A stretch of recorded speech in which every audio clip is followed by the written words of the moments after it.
Okay, everyone, I'm starting the video from the end.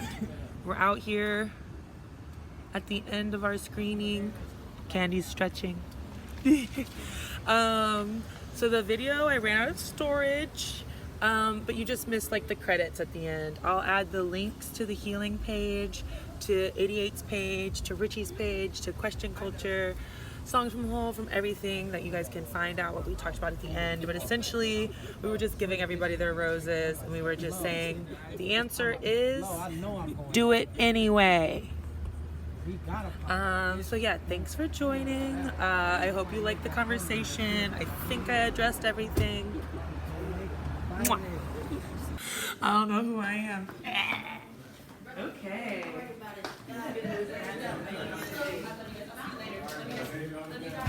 I love you too, Dave. Bye. Do you need a water or anything?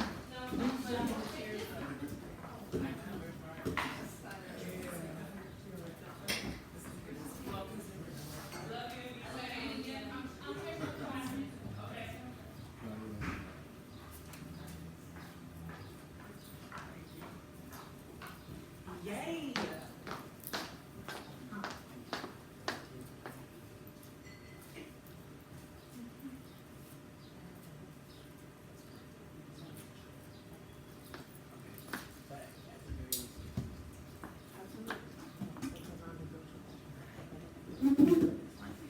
Yay! I'm glad you're all here. Thanks for sticking around, y'all. Yeah. Congrats to you. This is the first public screening in Cincinnati of this film, so thanks for being here. You know, it's great. We got 88 with us. He came all the way from LA. And just a little order of business before we jump into it. We are collecting donations up at the top just to thank him for his time. No pressure. Obviously, you've donated your time and presence, but always, money is a real thing. There are QR codes around, as well as some resources that are free, some like readings and indigenous decolonial teachings that you can access on your phone, and some workbooks that are pretty accessible. We'll talk at the end about his healing plan, and we'll kind of journey into that. Hey Vince, come on in, get settled. But yeah, those QR codes are up there at the bar. Cool, moving on. I'm going to get our Q&A started with some questions that I have that I hope are relevant to you all. But obviously, if there's something that you want to lean into or something you just simply want to ask, like, please, by all means, do so. No question is off limits. Feel free to ask me. Yay. Okay. All right.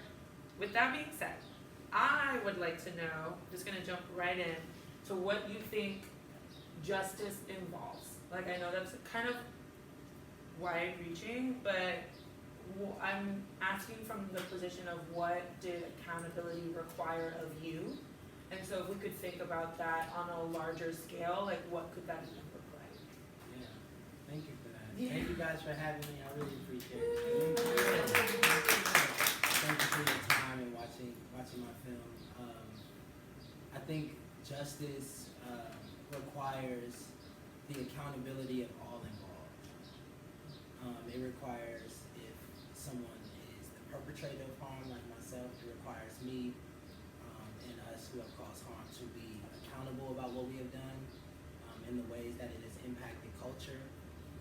It requires that the justice system that is kind of mediating this harm or post-harm is accountable to both me and the person who was, or the group of people who have been harmed. So I would say that justice involves, first and foremost, accountability by all people who are participating in seeking justice. Is accountability saying, yes, I did that, or what do you feel like that is? The way I like to describe accountability is in a financial way. In the same way that you account for how much you spend. Like, your bookkeeping doesn't care. It's not going to judge you that you spent more than your budget allowed. It's just going to reflect the numbers. So socially, what I hope we can accomplish with accountability is that we are just able to say what happened and what needs to happen to help things go right and help things be restored back to what feels most integral to all of us. Absolutely. I would say it's important for me to like note that the accountability that I often talk about is one that is without shame or guilty.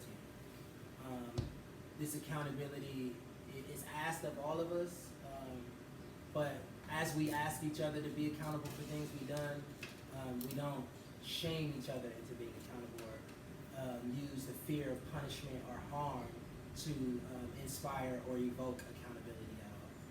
One of my favorite quotes is when your wife Indigo says that her healing could never be found in someone else's punishment. And I find myself just dropping that in everyday life, and it's been interesting to watch some people's reactions. Yeah. Which kind of leads me to my next two questions. If you guys don't have anything to move on, okay. One, I know forgiveness isn't a destination, and you even spoke about in your film how self-forgiveness is a journey for you. Like some days you believe you're worth it, some days you're not sure you are. And I think a lot of people relate to at least the feeling of not feeling worthy every day. So when we're talking about taking accountability, we're talking about justice. I feel like this implies forgiveness. And my question is, what does that take? Like, yeah, for you, for like, just in your opinion, like some notes, some tips. What does it take to forgive? And be forgiven, yeah, like self-forgiveness, externally, whichever one you feel like you can comment on. Okay, I can speak to both of you. I think for self-forgiveness, what it took for me to be able to like forgive myself, it actually came from a conversation I had with my grandmother. I was using the same tactics that culture teaches us to find accountability, which is shaming myself. And I was like, there's a term called excoriating. You guys know that term? When you excoriate, it's kind of like you whip yourself. And I was doing this spiritually, excoriating myself and whooping myself. And my grandmother, who was very Christian, very religious, and raised me in that tradition, she asked me, she says, "Baby, do you believe God forgave you?" And I'm like, "Yeah, Grandma, of course. I believe God forgives me. You know, when you seek forgiveness, God will forgive you. That's what I know." Like, it was like automatic, like, duh, Grandma. And she says, "Well, then, why are your standards higher than God's?" Right, let's snap for that. Okay. You should be able to align yourself with the standards of God and not put your standards above even the Creator that you understand. We should be able to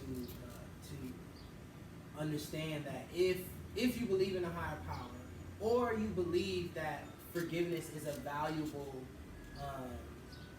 virtue, you must first believe that it is like valuable for all, and if you believe that that's a standard for all, you include yourself in that all. That's how you forgive yourself. That's how I came to forgive myself. It's by concluding that because God thought I was worthy, then I can conclude that I am worthy. How would you, I know I'm kind of jumping in, but as the question for the larger application of forgiveness, there is a lot of people, especially I notice this living in the Midwest now, as a Southerner, it's really easy, I think, to find common ground with like, everyone kind of just generally agrees that like God and goodness. Right. And whether they believe in the same God or not. But up here, it feels like there are a lot of people who identify with nihilism and more, which whether you believe in a higher power or not, they definitely don't believe in like inherent good.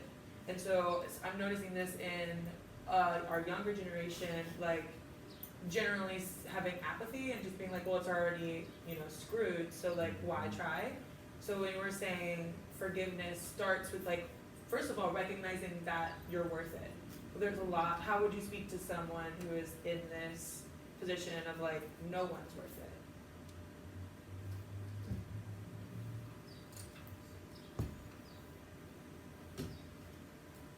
I mean, like, so I'm from Long Beach, California, so I'm gonna use a little bit like California vernacular, and I'm gonna say the homies. And what I mean is my friends in my community. When I'm talking to the homies, they like that. They like, man, all of this is a burning trash can, bro. Like, we gonna get it how we get it. We gonna do what we can do, you know? And when I'm talking to the homies, I don't try to correct them. Because from their vantage point, it is a burning trash can. What I try to help them see is that you are not a burning trash can. You are not disposable. You are not waste. You are something valuable. You are. And if you can come to believe that you are valuable, I believe it's easier to come to see that other people are, because we often tear ourselves down the most. We might be critical of other people outside of ourselves, but we often be super critical of ourselves and shaming ourselves. We kind of shame ourselves. It's a result of the slave system. Like, let me shame myself before master do it. Let me whoop myself before authority does it. Before the prevailing societal opinion does it. Let me do it to myself. So if we can, I tell the homies, like, you valuable. Everything about you is worthy. Everything about you is as entitled to love and peace and kindness as anyone else living. And if I can convince them of that, if I can get them to come to believe that, then there is a chance for them to believe that about the world. Absolutely. And then there's a chance for forgiveness and so on and so forth. Right. Yes, ma'am. First of all, you are a gift from God. Thank you. Second of all, what you're doing is so powerful, so needed. So needed. I always ask myself, I always told myself, in order to change the anatomy of our youth and what our brothers is going through, it's going to take someone in that same age bracket. Us as older people, we can talk like the Charlie Brown school teacher, right, so, and I always feel that me as a single black mother, right, I had two sons that were both incarcerated at the same time. And what I told myself was, because I had seen many of my parents' mothers get sick and, have heart attacks, they just couldn't handle it. So I have to give up what I wanted for them, right? And say, okay, God, I know this is not my plan. I know this is your plan. And then I had to look at it from a life-saving point of view, of the way society was going at the time. If they wasn't in there, they would have been dead. So I have to take it for what it's worth and don't be combative with something, as you say, was already written. Good, bad, or indifferent, I learned to forgive them. Fast forward from that, I used to be a women's full contact football player. Oh wow, that's what's up. I played till I was 46. Oh wow. But at the time they got in trouble, I was still playing, and then I lost my mother. It was one son got in trouble, and I learned the anatomy have men grief. It's totally out of the ordinary the way women do. So his way was acting out.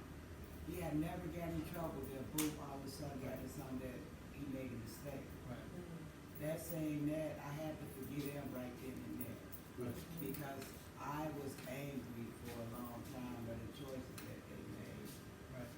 And I just asked myself, after having two nervous breakdowns, I had to say to myself that I still gotta live. And they will be out. Right. So what I really want to say to you is, you are the answer that a lot of people around the world need.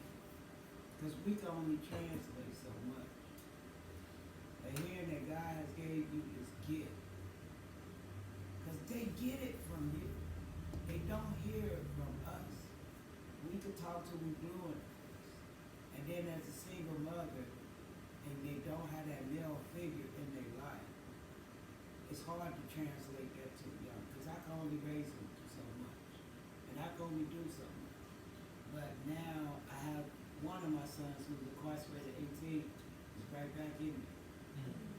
He's now in the federal penitentiary. Off of another mistake.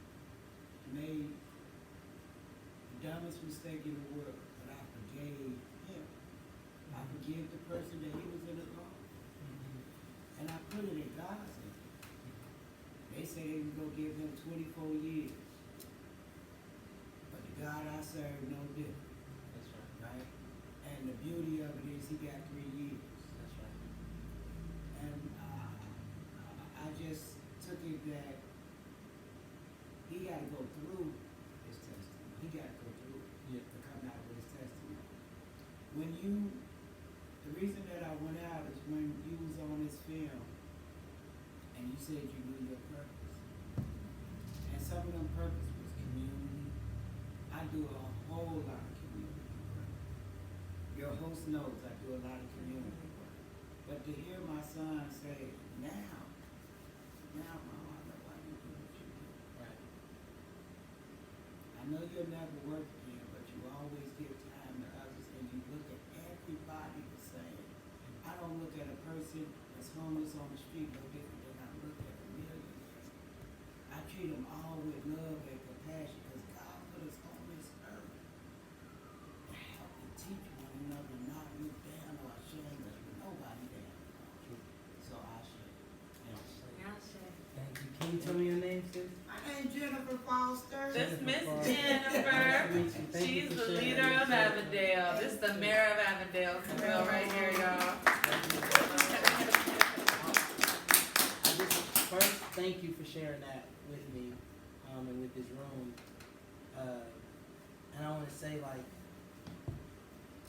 you know, oftentimes people say that I am the answer, like they're here for me, but you the answer too. You've been the answer. The only reason why I am the answer is because you were first. So know that first, and evidence of that is you telling me that your son now says, Mom, I get it, man. So it may seem like they ain't listening, they listening. I was listening to my dad. Everything I got from my dad. Everything I got from my mom. Everything wise, anything good you see in me come from my elders. And when you would have told me if you would have asked me about it when I was little, I'd have been like, I don't get what they talking about. Ain't nobody hearing nothing they talking about, right?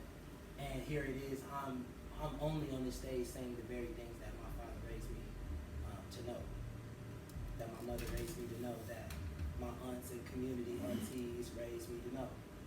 And the things that you, I'm sure, are spreading, which is love and compassion. So I'm only what they need because you have been what we needed. So thank you. What I hear you both saying, sorry, Vince, are you waving to someone? Yeah, I want to ask a question. Oh, okay, sorry, just, you go first, you go then. No, you go ahead and finish what Oh, you okay.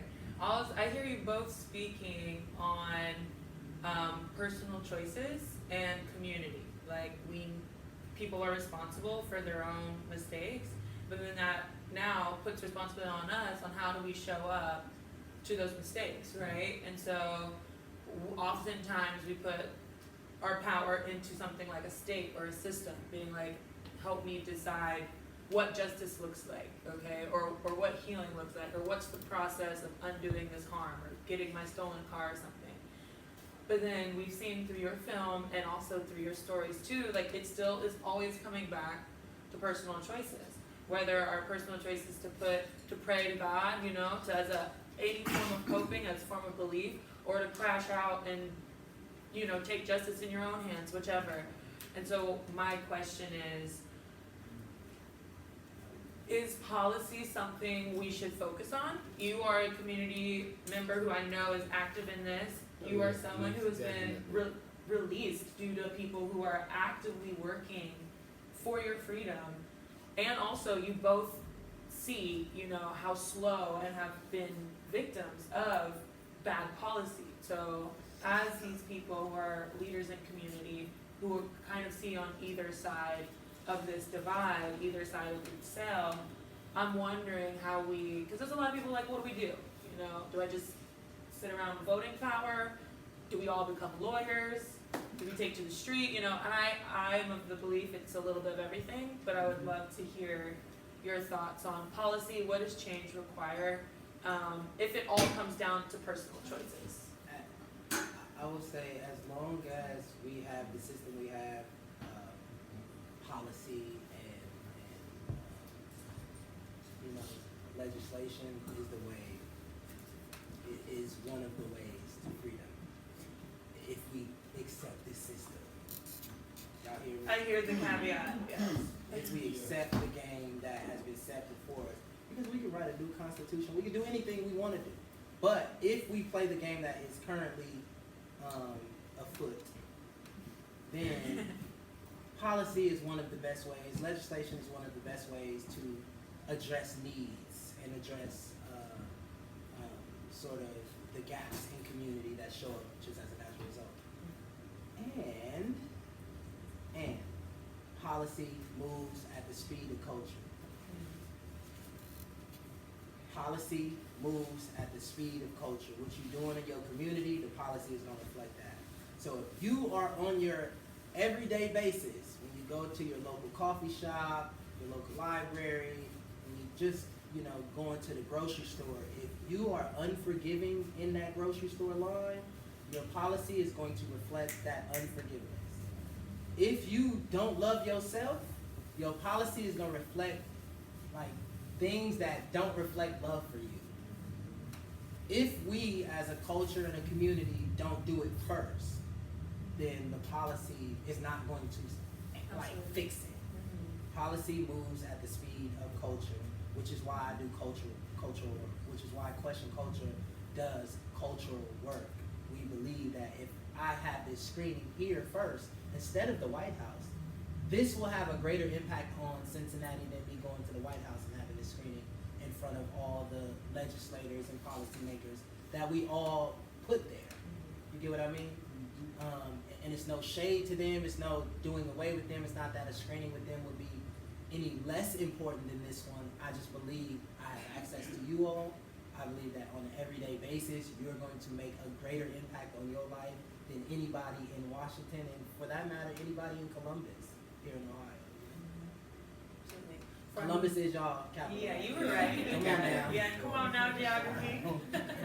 Vince, if you know your question, I don't want to move on past it if you remember. Yeah, actually, it's a two-part question. Yeah, First go of all, ahead. I wanted to ask you, how old were you when you committed this crime? I was 15. Okay, so what I really want to know, where was your mindset at back then? Do you remember? I do. What was your mindset like? What were you thinking at that time? Was it triggered because of adversity, or did you figure that there was no way out, or was it just self-defense, or what? My mindset was,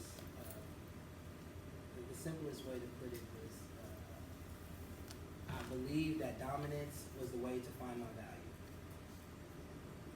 I was taught by culture that if you are the most dominant person in your community, you are the person with the most value, you are the person with the most power.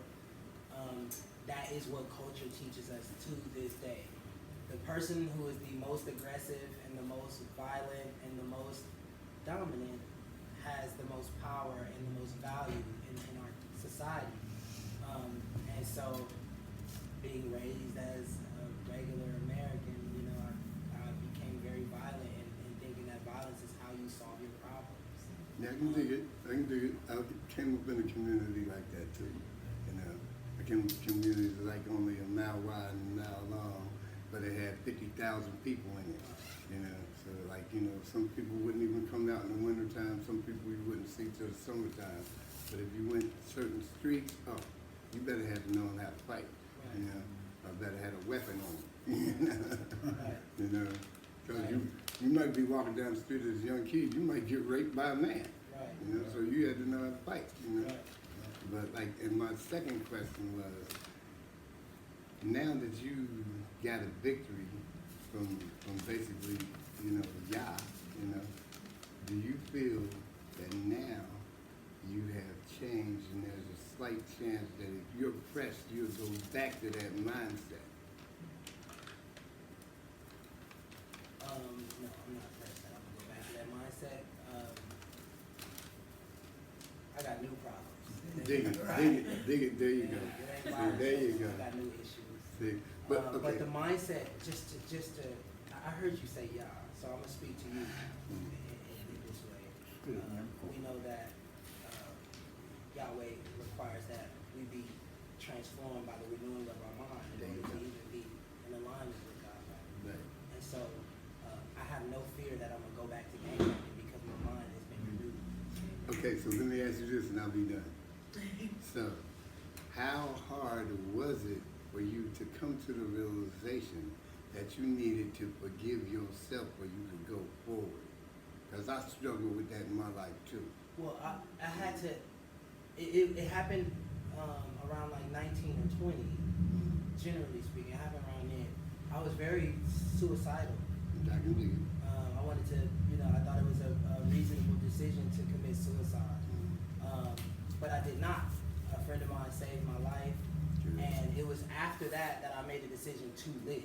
Yeah. And once you make a decision to live, then now you have to ask yourself, well, live how? Dig it. You know, like in which ways will I live? Who am I going to be? And of course, that requires self-forgiveness to even think I was worthy enough to live. And once I forgave myself and decided my worthiness, I figured out what living looked like. And it looked one way inside, it looked another way out here. Okay, one more thing to add. Handle it. Since you said that, right? Yeah. Now, do you feel that you went through all of that for a higher purpose now? Because I'll be honest with you, I was my third wife, and I never understood why this happened to me. I still don't to this day. A couple of cops that even arrested me don't even understand why. I got locked up for a month and a half off a lie she told, right? And the judge played me like, I know you innocent, but I'm gonna lock you up anyway. Right. You know? So he put me in jail for a month and a half. So while I was in there, first thing I did was grab the Bible. I prayed for these 11 guys in there, but I was the 12th one. Now these dudes have bigger charges than me because I introduced them to the Most High. They got out before I did, you know? And they were facing 8 years, 9 years, and none of them did no time. And I'm still in there. And then, like, I kind of figured out. That happened to me just so I could get to these 11 guys, So you feel that's what you went through in a way? No. Okay. What I feel. You don't feel what you're doing now is a blessing? It is. I think what I was saying no to was like, did I go through that for this? No. But what I because I made choices to go through that. It wasn't like it was solely divine order. But that being said, I said it even in the film. What man intends for evil, God intends for good. There you go. Right? What we intend for evil, the goodness of us, the goodness in our human spirit, will work it out. Right. And we'll shift it around and we'll do what it needs to do for it to work out for your life. If we nourish that. If you pour into it. Right. So basically, you just answered my question the same way, but in a different way. Yeah. Yeah, you kind of just. I do feel like my life is biblical. Like, Yeah.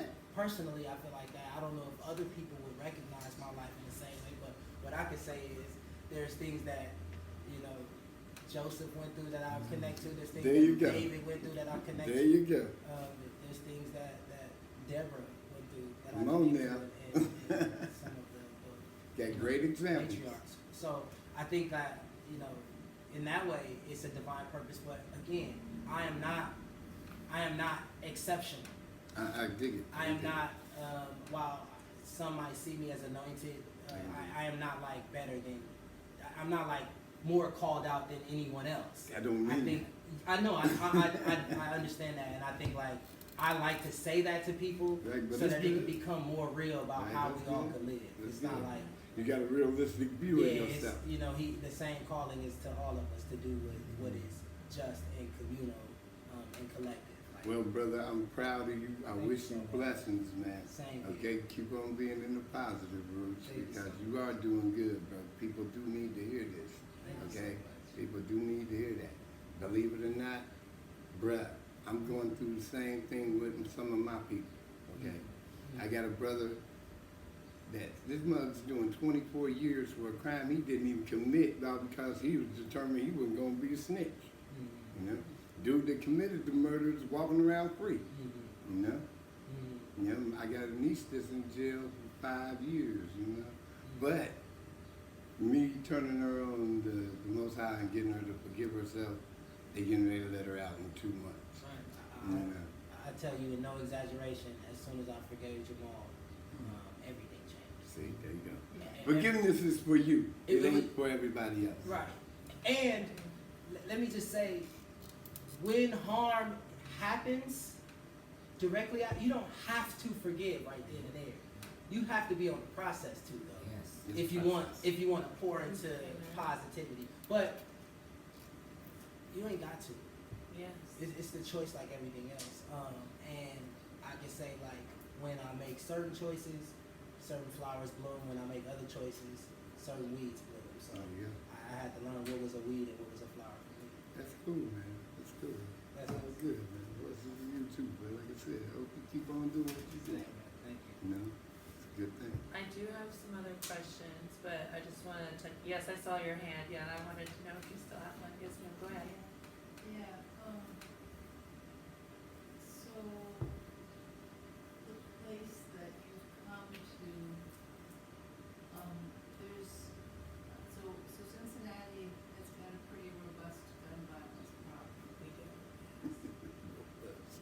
And, they've got a very well-paid police force that has not solved the gun violence problem. That is not going to.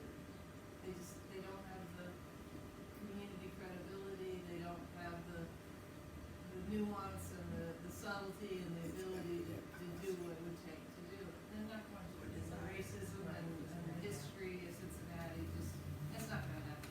Right. In other cities, LA, Oakland, Richmond, California, Chicago, New York City, Baltimore, other cities, and others more, there's an approach called community violence intervention, which is community centered, which is largely, it's black men like yourself who have done things that they had to come to terms with, who have made the choice to live in that love and compassion, but also to put it back into the street to try to prevent maybe their brother from being killed, or maybe somebody's mom from crying.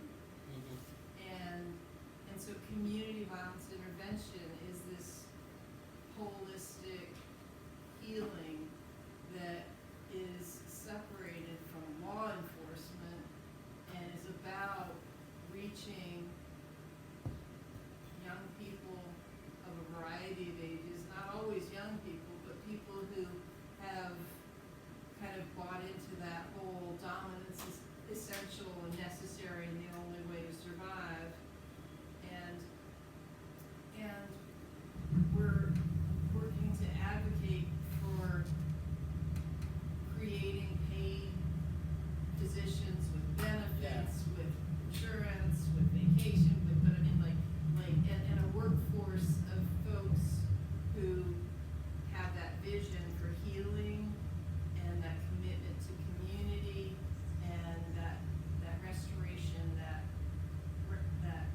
sense of, so I guess what my question is are you familiar with that as a violence prevention strategy? Do you, because I mean the material in your movie is, I really made sure, I've been like passing people around trying to make sure people heard about this, because I think a lot of times people don't understand the power that comes from somebody who is willing to share their story, has that higher purpose and sense of love and community and maybe it's God to be able to walk alongside somebody who's kind of lost and hurting and scared and angry and all of those things that are part of that. I need to be dominant in order to control this world that is not really controllable, especially when you're a young person and especially when so much of your life has been disinvested in. Sounds like a great segue for the healing plan.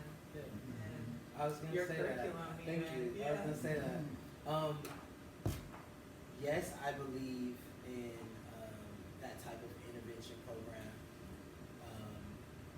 most certainly believe that it should be funded by the city, Yeah. and the state, and the federal government, and UN, and whoever else got money. It should definitely be funded. That type of work should be funded. Also, this is that work. Yes. This It is. film is It that is. work. So I think what we have been able to do with this film is similar to the work of other community violence and interventionists. And we've been able to take it around this country, show this film in community screenings like this, show this film in over like nearly 40 prisons and institutions. And after each screening, we would have a Q&A like this, but we would also have healing circles after these screenings. And the point of the healing circle was to bring out the learnings and lessons from my film and my life. And one key component to that healing circle was our healing plan.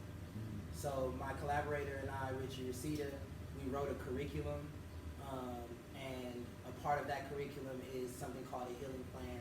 We did not invent the healing plan. I just want to say that the healing plan is something that's been done by Indigenous people for millennia. What we tried to do is put it in modern terms so that we all can understand it.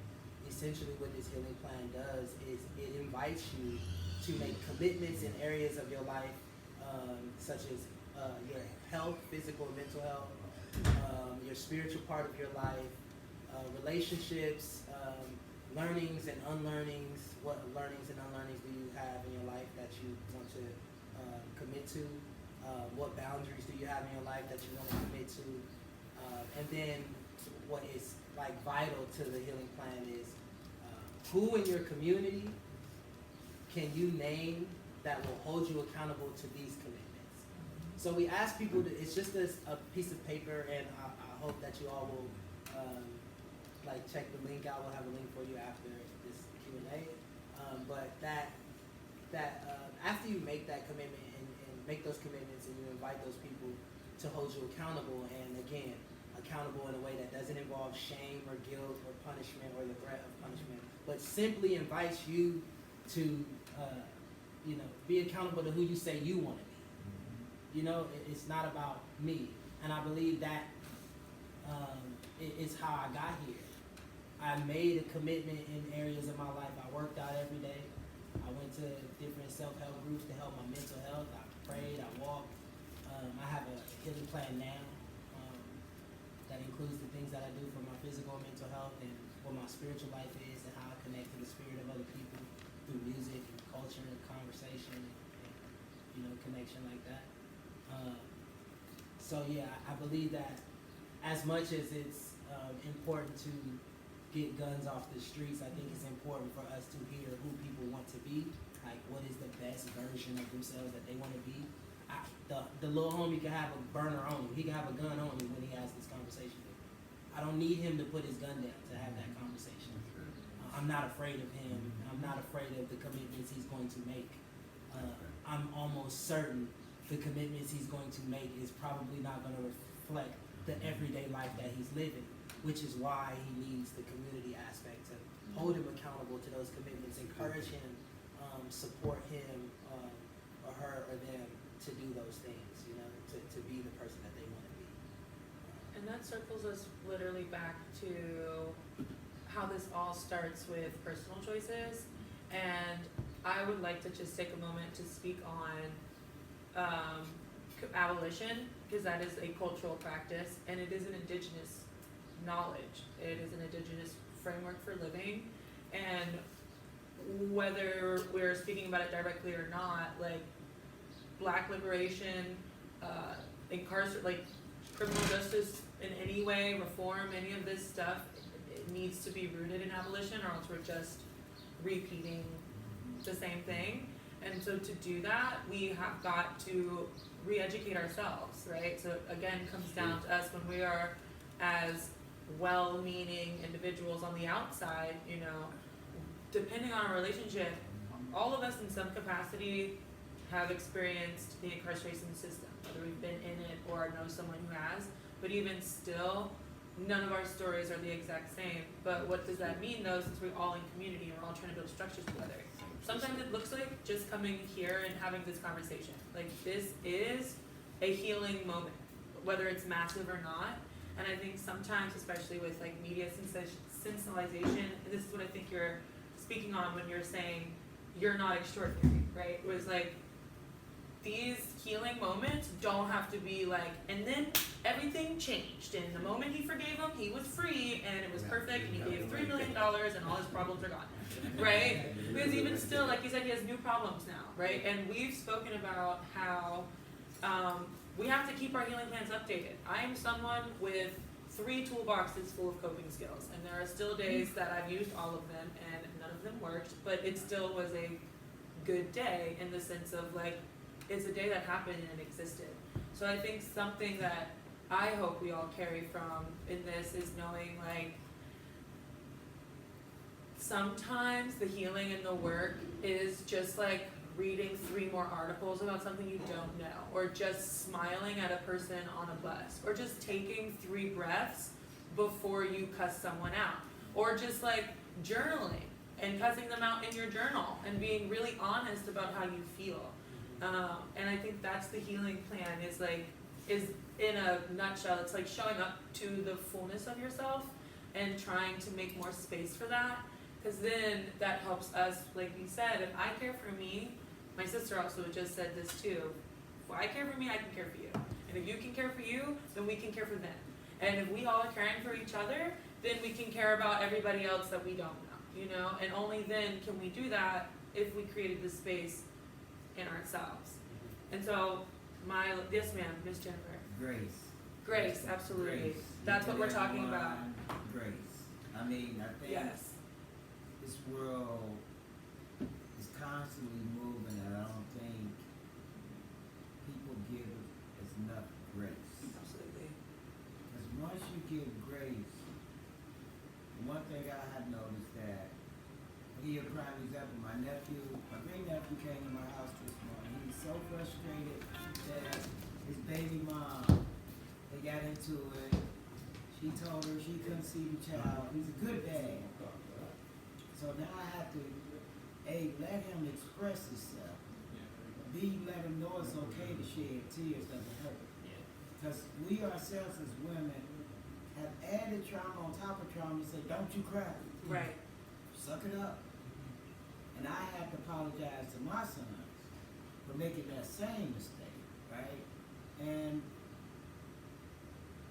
I noticed that we don't give our brothers enough grace or a way to express the things they're going through. Because we was told, okay, you suck it up and you don't say nothing and you just move forward. But we got a high population of young men, black, white, whatever nationality, that's dying early. You know, we don't know because we had these blinders on to the signs. We see the signs, like I saw the sign in him. I said, baby, sit right here, bitch. I got a kitchen table. I'm trying to sit down right here. You don't look right. I said, what's going on? He said, well, how you know? I said, I don't know, but God told me to tell you it's going to be all right. He had no hope, and he had thought about committing suicide. He had thought about, he worried about how his kids is going to be, and he's a good dad. But these are the things they constantly go over in their head. Am I doing this right? Am I doing that right? I hope I'm a good dad. I hope I'm not doing too much. Same thing that us as women that we go through. Yeah. We have more of an outlet than y'all do. We could call another sister up and say, well, you know, I'm going through this, you going through that too. But y'all, what's up, man? Right. Y'all sit there and, what's up? Clap. You know what I mean? It's still, then y'all look at it.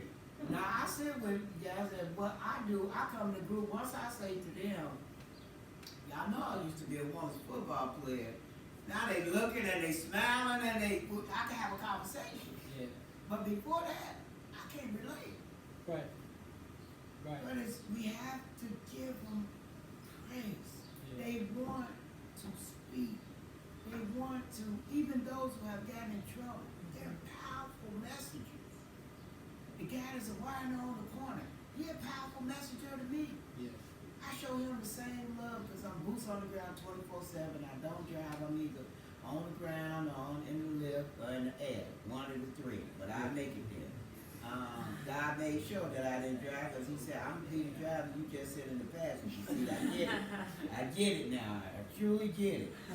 But I was taking care of 4 kids. I couldn't take care of another kid because a car just like take care of another child. You get new shoes. You gotta get new tires. You gotta get a checkup, get full up. I don't need none of them problems at this time, right?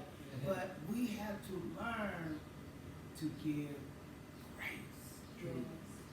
The healing plan is just one, I think, of many pre-existing documents and just tools that, you know, it's a one-page document. You guys, we have a link, make sure you guys leave with it. Print it out at the library, you get $5 free every day, so that's a good 50 pages, that's all I'm saying. We only need one. But Get off 50 and pass it yeah, shoot, yeah, go up, get new 50 every day, hand them out with your little packages. Speaking of which, we do have some community care packages that come with Narcan, test strips and whatnot, courtesy of Cincinnati's Coalition of Care. No, he's a great guy. They're up on that table, and I have more back up here if you guys need them. But I did want to, it's kind of what we're talking about, like in the sense of healing plan and grace. Like, grace is something my mom explained to me as the space we make for God, for love, for ourselves, for whatever, to land in our own selves. So that's helpful for me to think. So in that same vein though, you and some of our friends here yesterday when we were having our little home chill hang sesh, y'all were talking about how freedom simply was not what you were thinking it was gonna be when y'all were locked up doing your bids.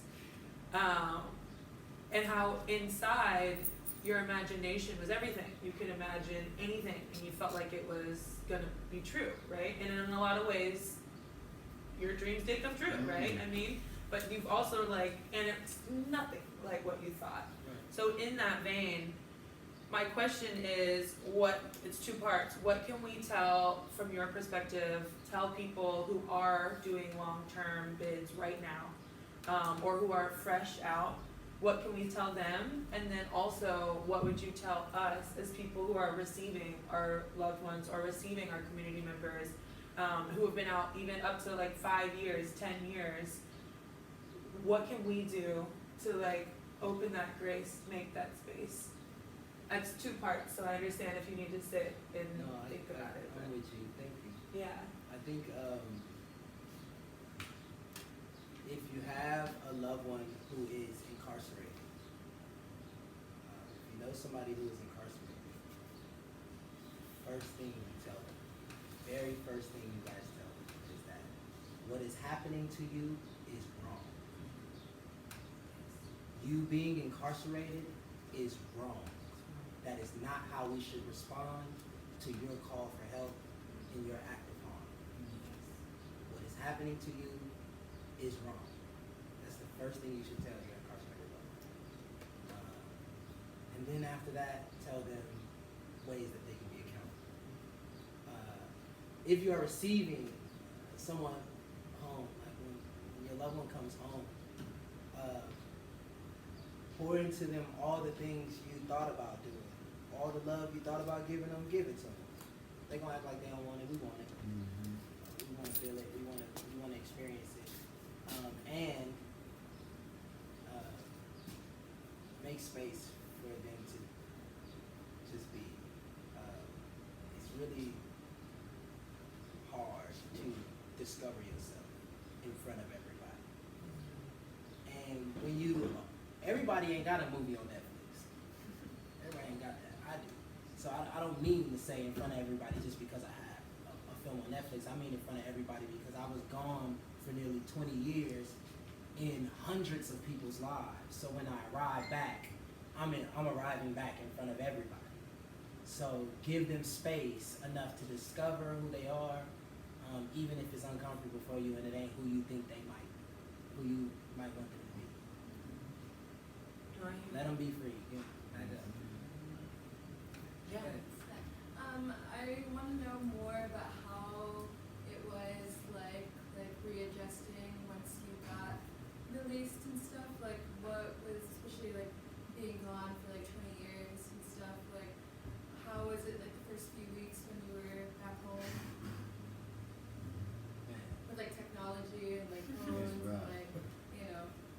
first few weeks is pure elation. I can't even give it to you. I can't even tell you. It's pure elation. There's nothing better than getting out of prison. Maybe having a child. that was great. He does have a child, so he is speaking from a true perspective, yes. That being said, like what I will share is a story I share often, and I'll share with you. I was out of prison a couple hours, waiting on my family to come like get me and pick me up and do the thing. And I was standing in a CVS parking lot, downwind of a tree. Now, I recognize here in Ohio, in some of the institutions, there's trees on the yard, which I found to be crazy. I was like, what? Y'all got trees? In California, ain't no trees. It's dry grass and dirt. Ain't no trees. So I spent most of my life not around trees, touching a tree, smelling a tree. So fast forward, 18 years later, I'm in this parking lot. The wind blows. I smell the tree. I cry. Somebody right here. That was what it was like for the first 6 months. I'm low key just looking at birds and crying. I'm looking at sunsets and I'm like, you know, why isn't everybody here? Why is this beach empty? You know, I just was able to appreciate things in life that wasn't present for most of my life, but I knew existed. I knew trees existed. I saw them on TV. I remember them from my life, but I didn't see it. So the first few weeks of my life, it's like being an alien. You land on a planet, you're like, this planet is great. We got fresh air. Well, LA ain't that fresh, but you can. It's not. What up, Trey? So what made you want to, like, I guess what made you realize you wanted to turn this into a documentary? Because it's apparent you were already building a story, maybe without even knowing you were building a story, because you literally just, I couldn't imagine, but you know, and so writing out your literal life experiences and to see it on the screen put together this elegantly with everything that was, for one, happening in your life, but for two, like is that the story, is that the order of the actual album too, that the songs appeared in, or? Yeah. Yeah? Yeah.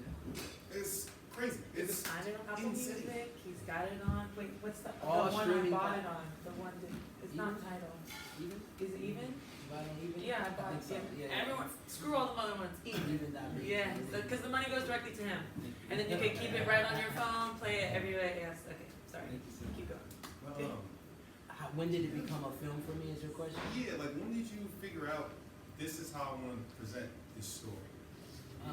So my collaborator, Richie, who produced the music in the film, he was incarcerated at the time when we recorded and produced the original music. He was afterwards released from prison, and we were on the phone talking, and he was like, you know, when you're an artist and you release music, usually it goes, generally speaking, it goes, you record the music, you release it, then you go on tour. If you're a big artist, you play arenas. If you're a small artist, you play local clubs and pubs and bars, right? But when you have 40 years to life, you can't do that. Ain't no pubs in the beat. At least not officially. And we were like, how could we share this music without just putting it on YouTube and having, you know, 100 of our supporters like it and then it falling to the wayside? And we had, at the time, smuggled into the prison Beyonce's Lemonade, because they wouldn't let us get it. So we was like, top secret, got the visual album from Beyonce, and we like watched it inside the chapel, like in secret. It was so cool. The coolest like cultural moment. And from there, Richie and I decided like, oh, what if we did a visual album like Beyonce? Even though you can't be present, at least you can you can write visuals for the songs, and then in between, like her, where she had poetry, we were gonna like do small documentary elements. But once we met our director and pitched the idea to Contessa Gales, who directed Songs from the Hole, she believed it was a bigger story than what we had originally thought in terms of how much documentary elements we was gonna use. She saw the value in taking our time and telling the story, as well as presenting the music in its wholeness and in a way that it could stand on its own. And so from there, we asked her, and like I remember getting on the phone with Richie. He was like, "You think Contessa would direct our film? Like if we ask her?" And I was like, "Bro, it's no if you don't ask." So we asked her. She said yeah. Yes. And that's how we got it. I want to shout out Contessa Gale. Yeah, shout out Yes. CJ. I also want to shout out Richie as well. Richie Missy, seriously. Both of them. Also, y'all, they just won an Emmy, like, not even 2 weeks ago. Right?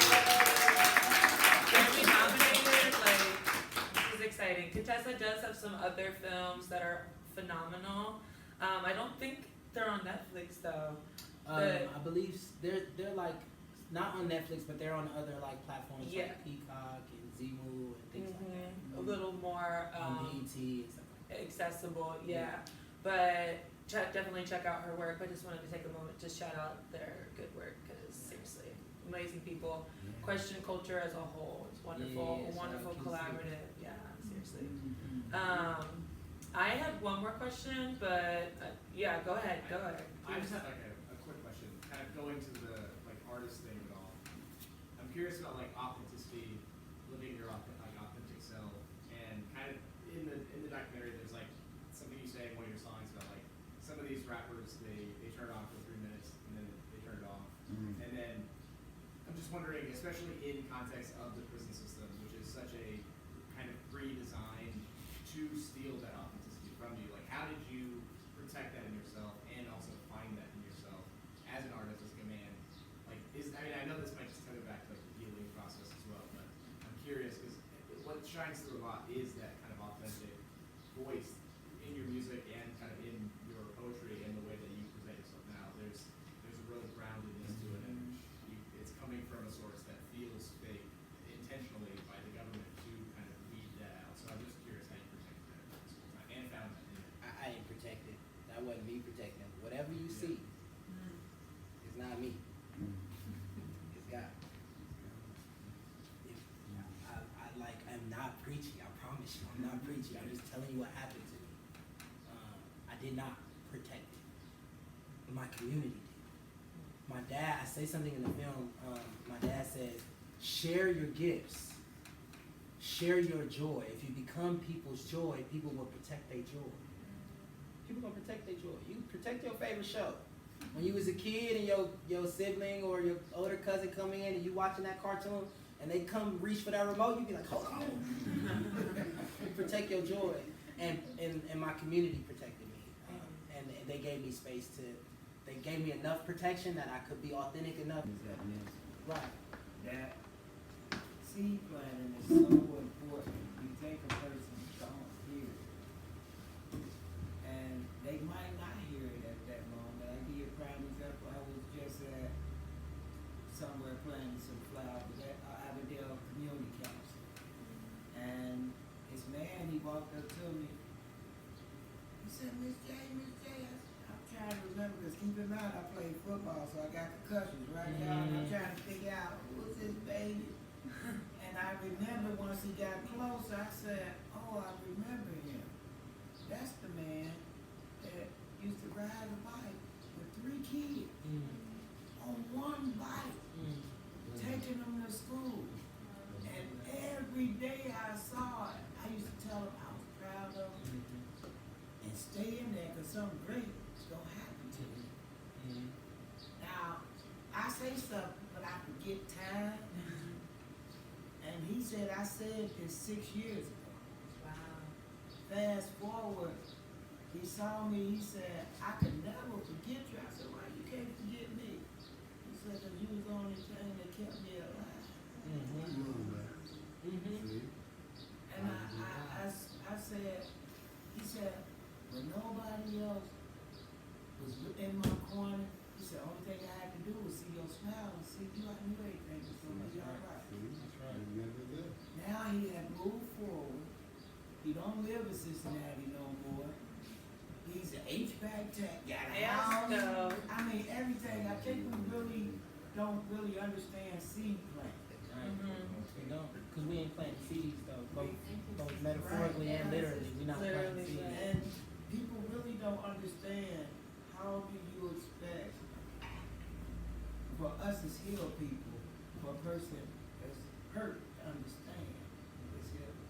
have to constantly feed that into them to change that narrative. And if it ain't nothing but a hug, I always tell people, and people laugh, and I say to Curl, I say, you better smile while you got them teeth. I'm smiling, I ain't got none. See what I mean? See what it did to the road? See, I people looking at me at this point. But I think that's the joy that we don't practice the most beautiful medicine in the world. It's giving a person a smile The kids say and making them feel better.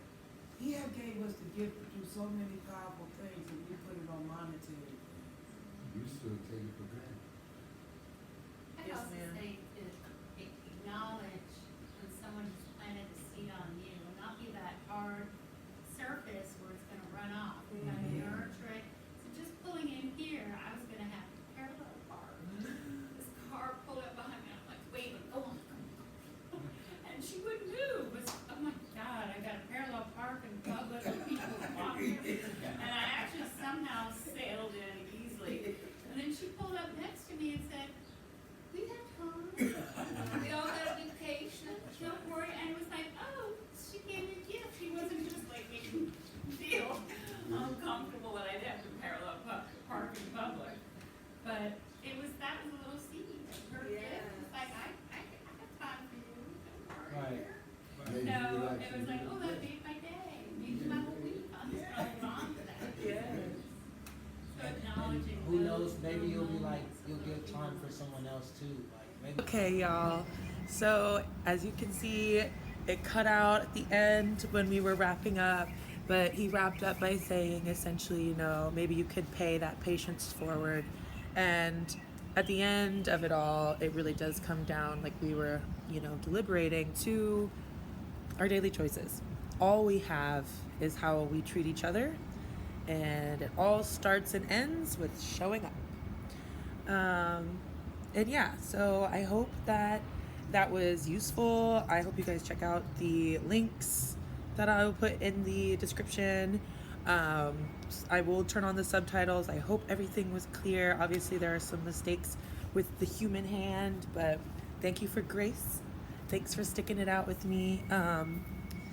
Next time I think we'll try and mic up just in case, like to make it a little more accessible for the hard of hearing. But yeah, it was a really great and intimate experience. Next time you guys got to come out. Shout out YouTube for existing. You know, we love accessibility and however we can get it. Obviously nothing is perfect, but together we are all together, right? Cool. Peace and love. Let's go.